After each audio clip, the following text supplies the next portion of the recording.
Welcome to the Salmon Runs YouTube. Enjoy the video. You start by confirming prerequisites. Only way is installed, you have a destination with sufficient free space and credentials ready.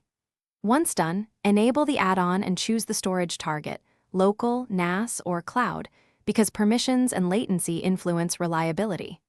Next, create your initial snapshot schedule. Use hourly snapshots for the first day to capture changes, then switch to daily. Make sure backups are encrypted, and label this capsule clearly so you can identify it later.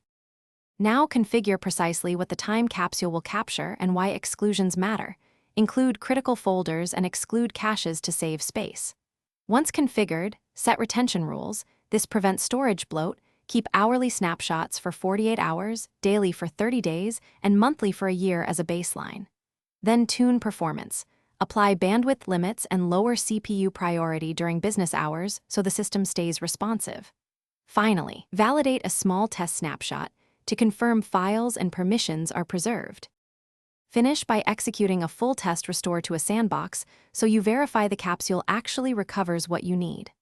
Once satisfied, activate automatic monitoring for integrity checks and storage alerts. Make sure logs are emailed or pushed to your dashboard.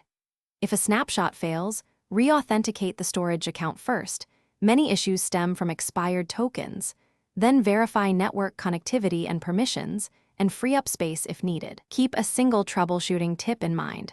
Start with credentials and space before chasing software bugs. Thanks for watching. Consider subscribing if we helped you.